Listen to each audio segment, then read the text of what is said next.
The night my life was sold, I learned that the most terrifying prison isn't built with iron bars. It's built with promises someone else makes in your name. I used to believe that bad things happen slowly, one unpaid bill at a time, one sleepless night after another.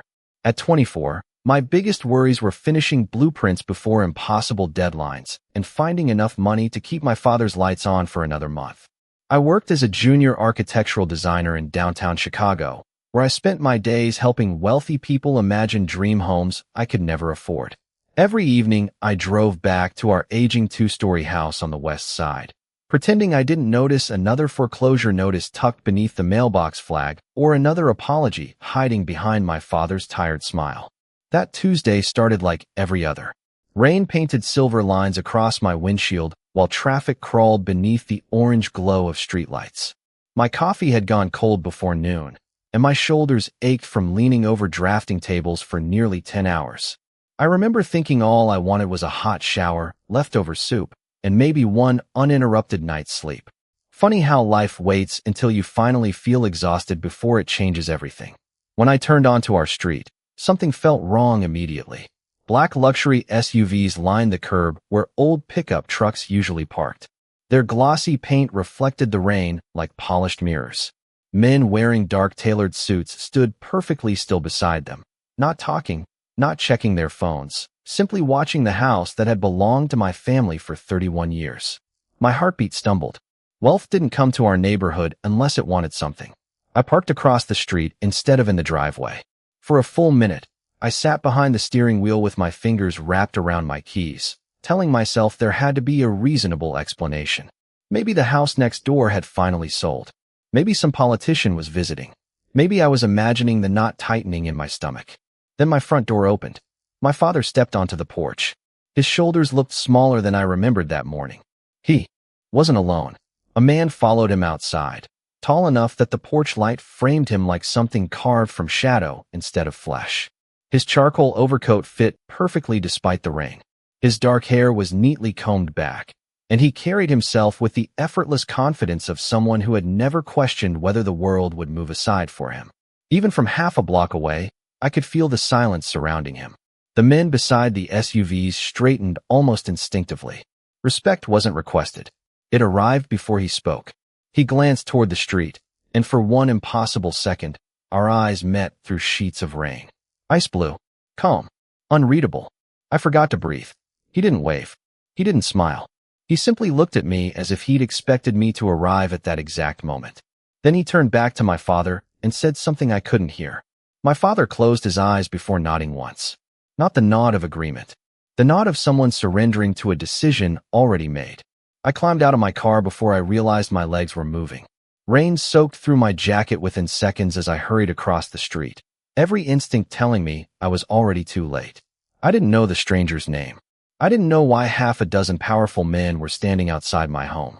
I only knew that the expression on my father's face wasn't fear anymore. It was guilt. And somehow, deep inside, I already understood that whatever promise had been made tonight, it belonged to me. The front door closed behind me with a sound that felt louder than the thunder outside. Rainwater dripped from my hair onto the worn hardwood floor, while every pair of unfamiliar eyes turned toward me at once.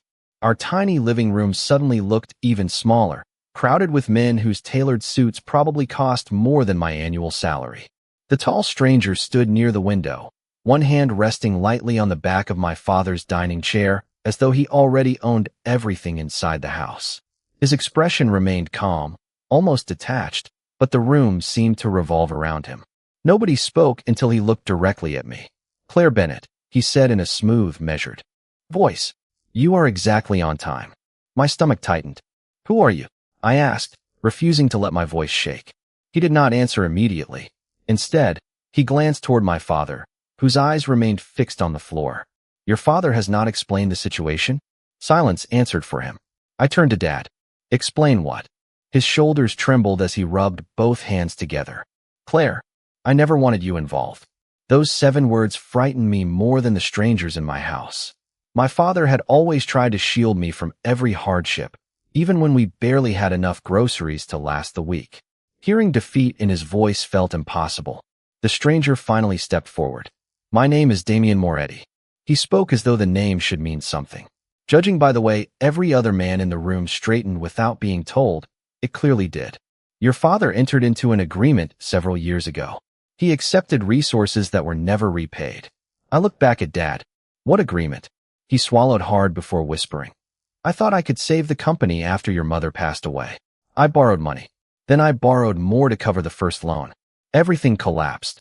I stared at him, struggling to connect those words with the man who used to build birdhouses for me every summer. Why did you never tell me? Because I wanted you to have one normal life, he answered quietly. Damien watched the exchange without interrupting. There was no satisfaction in his expression, only quiet patience. That somehow unsettled me even more. How much? I finally asked. My father could not answer. Damien did. Enough that repayment is no longer realistic. I crossed my arms. Then why are you here? You cannot collect money that does not exist.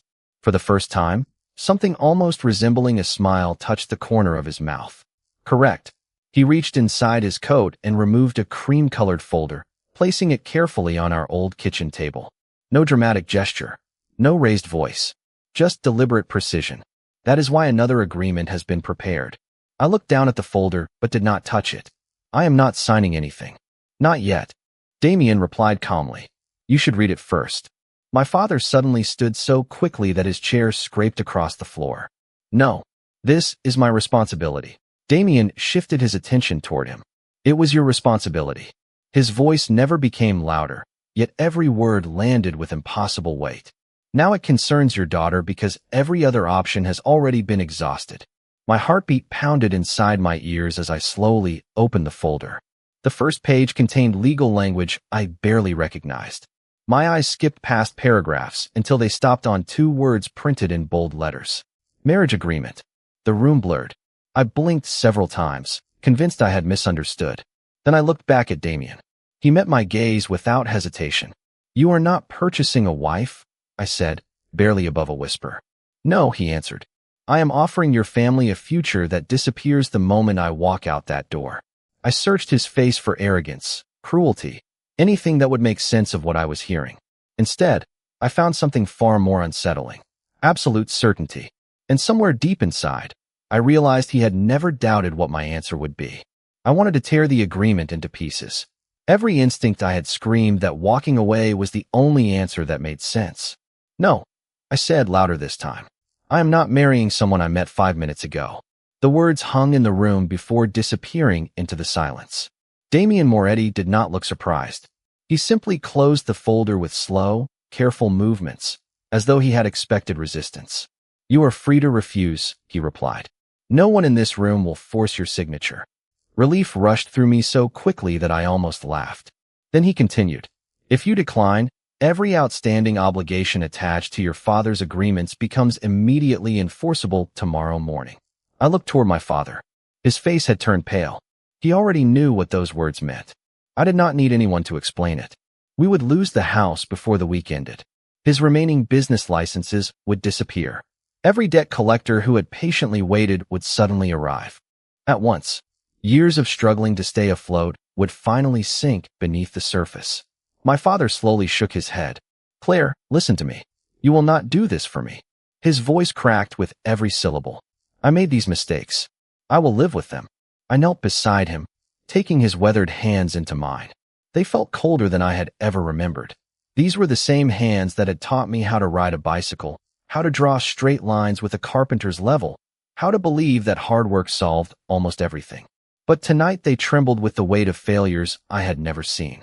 Why did you carry this alone? I whispered. Tears filled his tired eyes. Because I could survive losing everything except you. My own vision blurred. Across the room, Damien remained perfectly still, giving us space that I had not expected him to offer. No interruptions. No pressure. Just quiet patience that somehow made the decision even harder. Minutes passed before I finally stood again. I wiped my eyes with the back of my hand and looked directly at the man who had turned my future into a negotiation. If I agree, I asked carefully, my father walks away from every debt. Yes. No hidden conditions? No. No one comes after him later? Damien answered without hesitation. His obligations in the day our marriage becomes legal. I searched his face for deception. I found nothing except unwavering certainty. Why? I finally asked. There are thousands of women in this city. Why me? His blue eyes rested on mine for several long seconds. Because this agreement requires someone who keeps her promises. It was not the answer I expected. It barely felt like an answer at all. Yet something about the way he said it lingered in my thoughts. He spoke as though he already knew who I was long before tonight. Before I could ask another question, one of the men beside the doorway quietly handed Damien a small leather portfolio. Damien opened it, removed a fountain pen, and placed it beside the agreement without saying a word. The rain continued tapping against the windows while the old clock above our fireplace counted each passing second. My father began to protest. Again, but I gently squeezed his shoulder. Dad, I said softly, you spent your whole life trying to protect me. Let me protect you once. His expression shattered my heart. He tried to speak, but no words came. I reached for the pen with a hand that refused to stop shaking. Every dream I had built suddenly felt as fragile as paper. My career, my independence, the ordinary future I had imagined only hours earlier. One signature would erase all of it. I lowered the pen to the final page, inhaled slowly, and realized that by the time the ink dried, Claire Bennett would belong to a world she had never wanted to enter. 3 days later, I stood beneath the crystal chandelier of a private courthouse wearing a simple ivory dress that had been delivered to my house without a single note. There were no flowers, no orchestra, no smiling relatives filling polished wooden benches. My father sat quietly in the front row, his eyes still carrying the weight of everything that had led us here. Across from me stood Damien Moretti in a perfectly tailored charcoal suit that fit him as though it had been designed years in advance for this exact moment. The judge spoke with professional warmth, asking questions neither of us truly needed to think about. Damien answered in a steady voice that never wavered. When it became my turn, I hesitated for half a heartbeat before quietly saying yes. It was the shortest word I had ever spoken, yet it carried the heaviest consequence. 20 minutes later, the ceremony was over. I looked down at the wedding band, now resting on my finger. It was elegant, understated, and surprisingly light. Somehow it still felt heavier than anything I had ever worn. As we stepped outside, cameras were nowhere to be seen. No reporters. No curious crowds. Only black luxury vehicles waiting silently along the curb. Damien opened the rear passenger door himself instead of allowing one of his men to do it. After you, he said.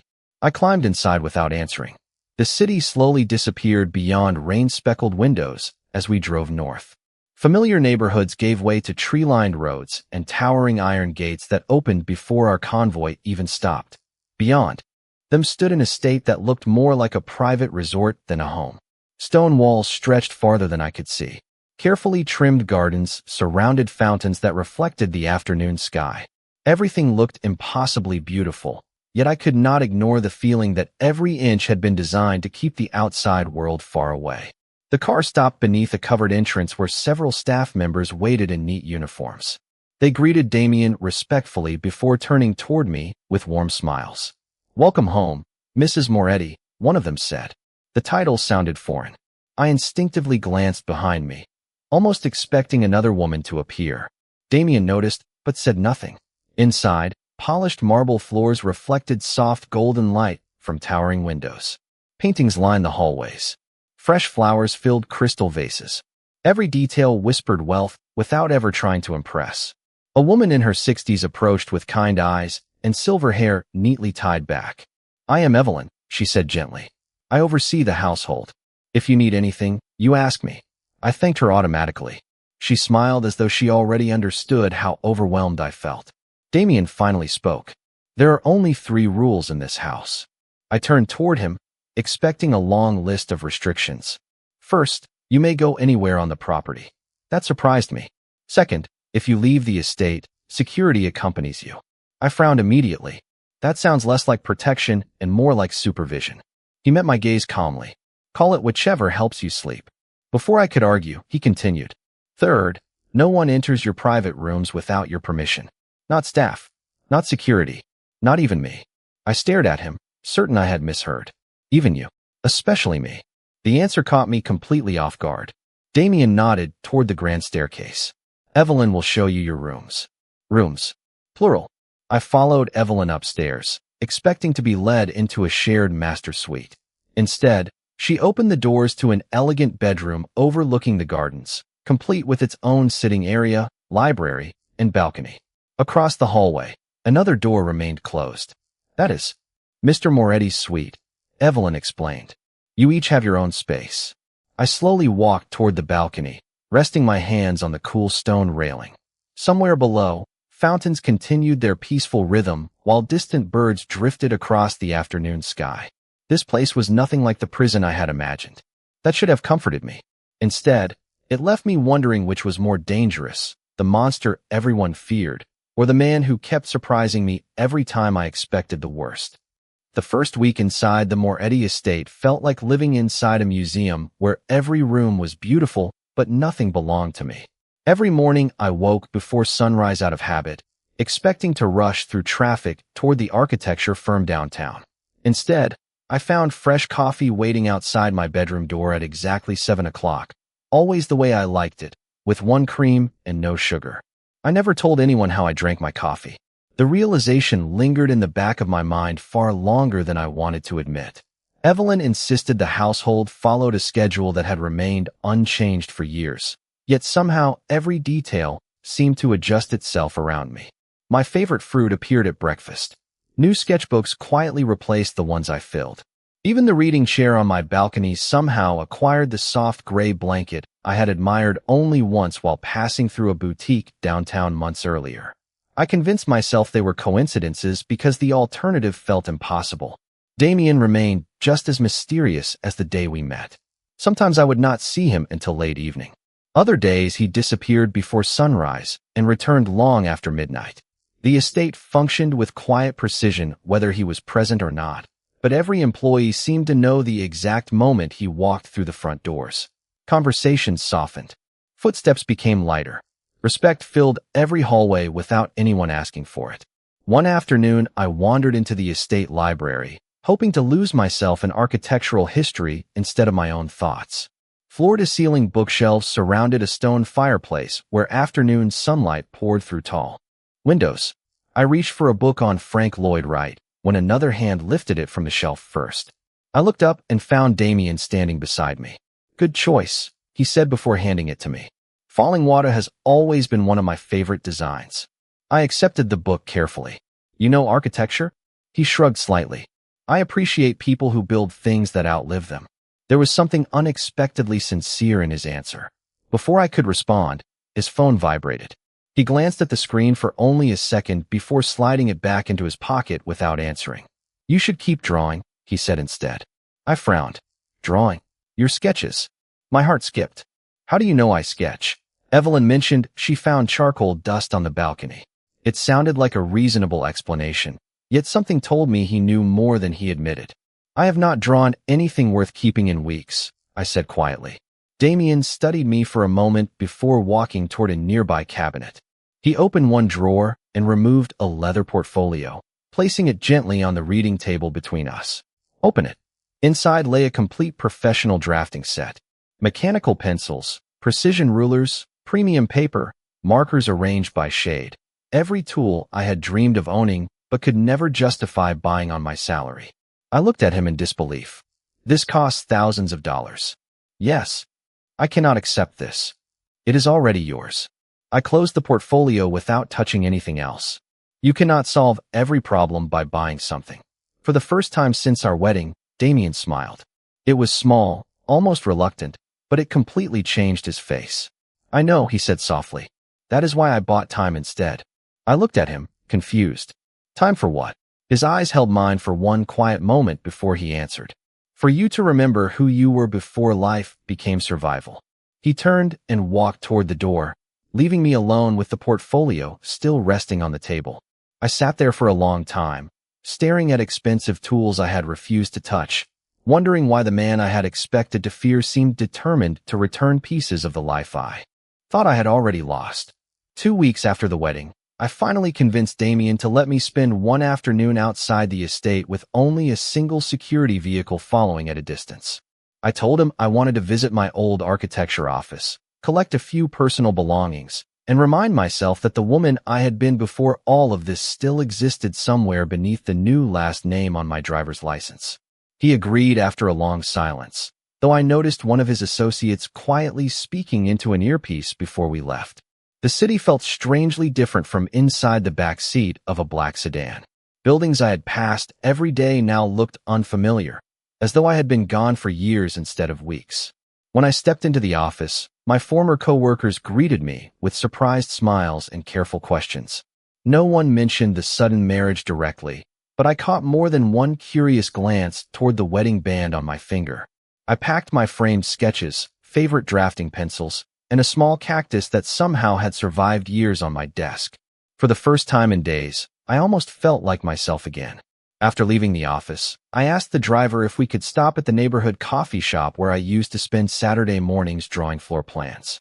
He hesitated before nodding. The little cafe looked exactly the same.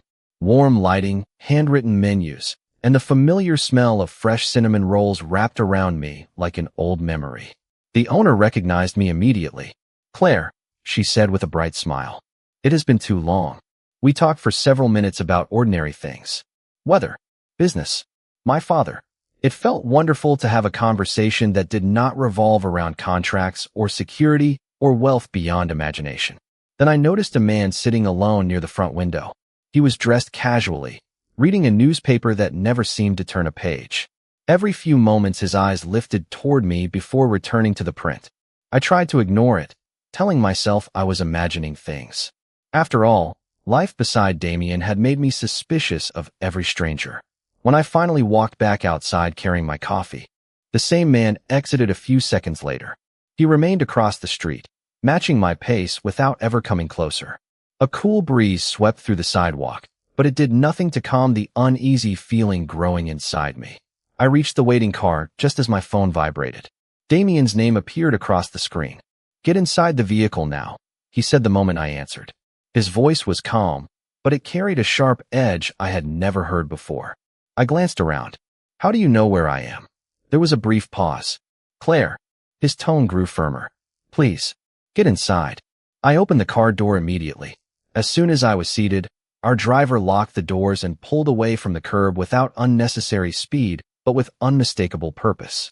I looked through the rear window. The man with the newspaper had lowered it completely. He watched our car disappear into traffic before calmly speaking to someone through a wireless earpiece hidden beneath his collar. My pulse quickened. "Who was that?" I whispered. The driver kept his eyes on the road. "Someone who should never have known your routine." 20 minutes later, we arrived back at the estate. Damien was already standing beneath the front entrance, still wearing the dark suit he had left in that morning. He walked toward my door before I had the chance to step out. His eyes searched my face with quiet intensity, as though making certain I was truly unharmed. "Did anyone speak to you?" he asked. "No." "Did anyone hand you anything?" "No." He nodded once, almost to himself. Relief flickered across his expression so briefly I nearly missed it. Then he looked past me toward the road beyond the gates, and for the first time since I had met him, I realized someone else had stopped seeing me as Claire Bennett. Somewhere beyond those walls, I had become the easiest way to reach Damien Moretti. That evening the estate felt different. The staff still moved with the same quiet professionalism, but an invisible tension lingered beneath every conversation. I noticed additional security vehicles beyond the front gates and unfamiliar faces positioned along the garden paths. No one explained anything.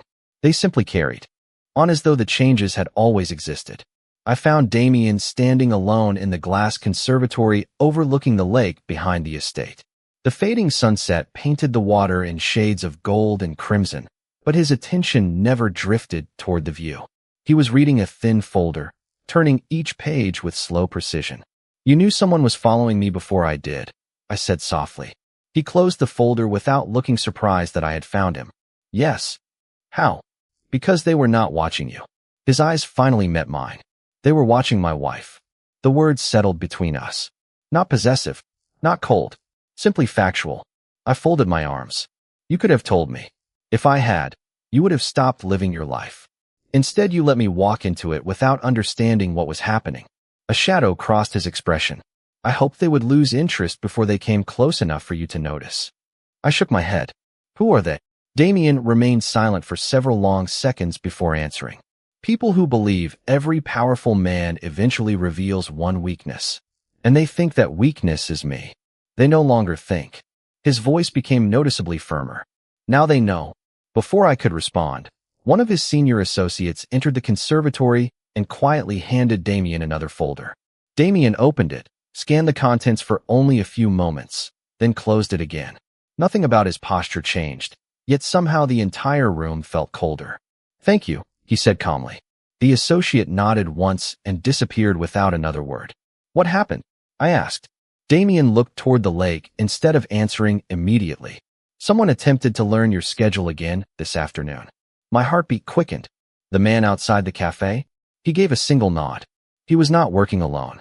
I expected anger, raised voices, threats. Instead, Damien remained remarkably composed, and somehow that unsettled me even more. "Are you angry?" I finally asked. He smiled faintly, though there was no warmth behind it. "No, you do not sound convinced. Anger clouds judgment." He slipped both hands into the pockets of his overcoat. "I prefer clarity." The quiet confidence in those words sent a chill through me. "What happens now?" He turned toward me completely. "Nothing changes for you." I almost laughed. "Everything has changed. Not your routine. You expect me to pretend today never happened? I expect you to keep living." His gaze never left mine. "That is the one thing they cannot take from you." I searched his face, trying to understand how someone could sound so gentle while carrying such absolute certainty. "And what about you?" I whispered. "What are you going to do?" Damien walked past me toward the open doors leading back into the estate. Before stepping inside, he stopped without turning around. For weeks they watched from a distance because they believed patience would reveal an opportunity. His voice remained calm enough to blend with the evening breeze. "Today they made the mistake of letting me know they were looking in your direction." He looked over his shoulder, his blue eyes steady and impossible to read. "There is a difference between challenging me and frightening someone under my protection." For the first time since I had met him, I understood why powerful people lowered their voices whenever Damien Moretti entered a room. He did not need to threaten anyone. He did not need to raise his voice or make dramatic promises. His certainty alone carried enough weight to change the decisions of everyone around him. As the conservatory doors quietly closed behind us, I realized the people watching me had believed they had discovered Damien's greatest vulnerability. They had not yet realized they had also awakened the one side of him that the entire city quietly hoped it would never have to witness. Sleep became something I remembered instead of something I experienced.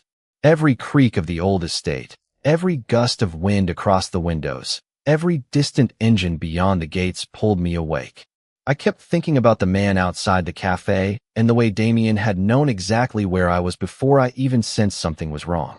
3 mornings later, I wandered into the estate library searching for anything that might quiet my restless thoughts. Rain tapped softly against the tall windows while sunlight struggled through heavy gray clouds. I reached for another architecture book when I noticed a leather-bound photo album tucked behind several history volumes. It looked older than everything else on the shelf, its edges softened by time. Curiosity won before caution could stop me. I opened the cover and found photographs stretching back decades. Charity dinners, hospital fundraisers, community construction projects, families smiling beside ribbon-cutting ceremonies. They were not the images I expected to find inside the home of a man the world described with whispers. Halfway through the album, one photograph made my hands freeze. My father stood beside a younger Damien, both wearing hard hats at the groundbreaking ceremony for a children's community center. They looked almost friendly. I stared at the date printed beneath the picture. It had been taken nearly 12 years earlier, long before my father's financial collapse. "You found it." Damien's voice came quietly from the doorway. I looked up so quickly the album nearly slipped from my hands. "You knew my father." He walked into the library without rushing, stopping beside the fireplace instead of beside me. "Yes. You let me believe you were strangers. At the beginning, that was easier."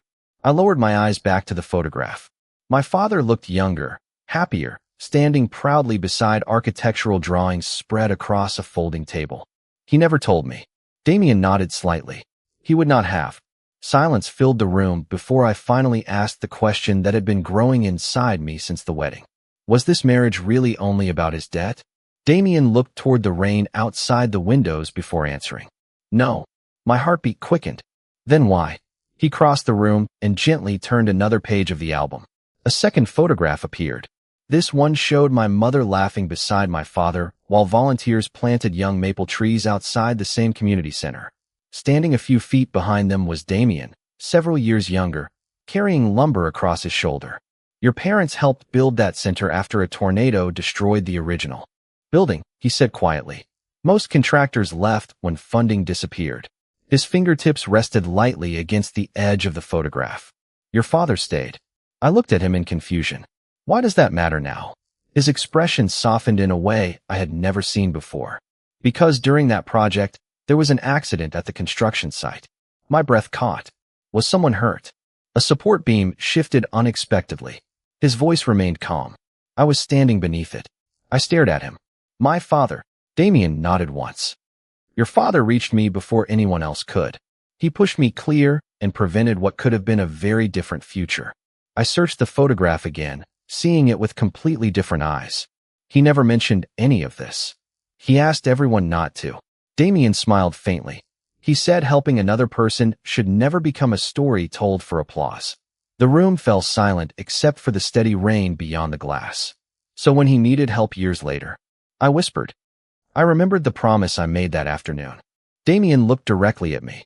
If your family ever needed mine, I would answer. My thoughts raced through every conversation we had shared since the wedding. The debt, the agreement, the impossible certainty in his voice. You could have simply paid the debt, I said softly. Why marry me?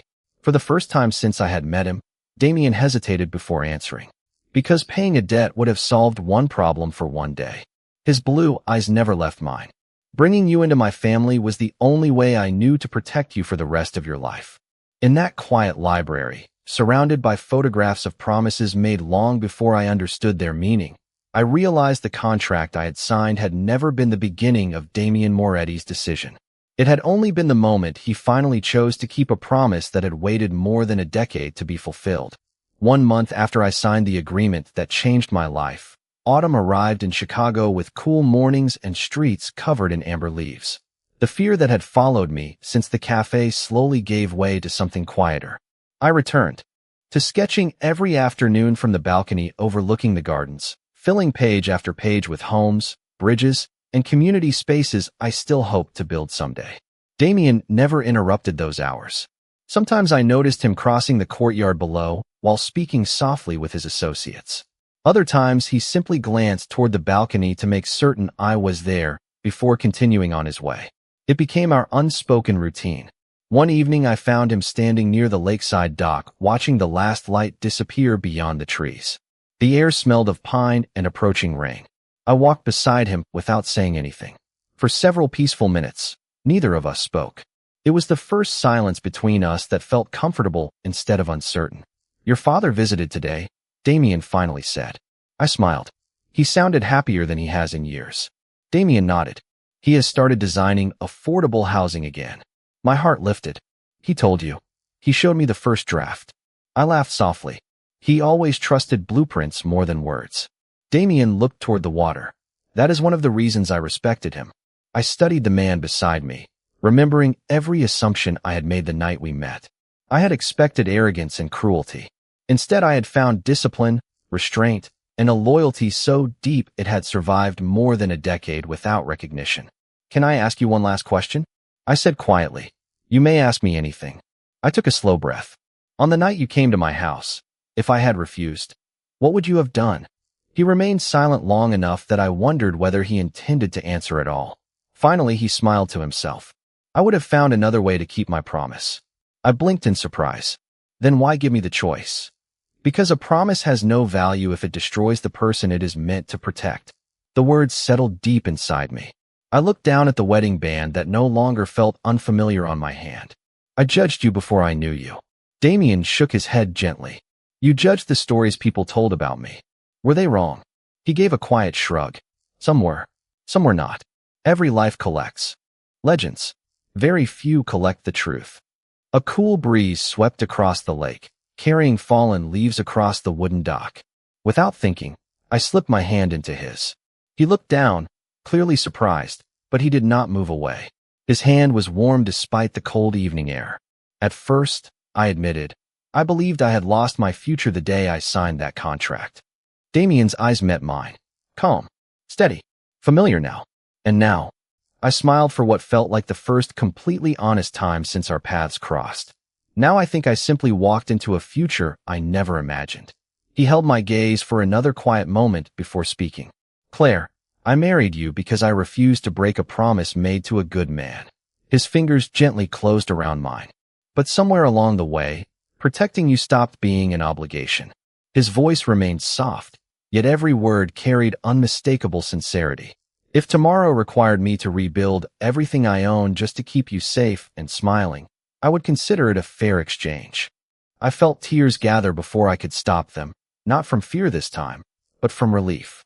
Relief that kindness could exist beneath impossible circumstances.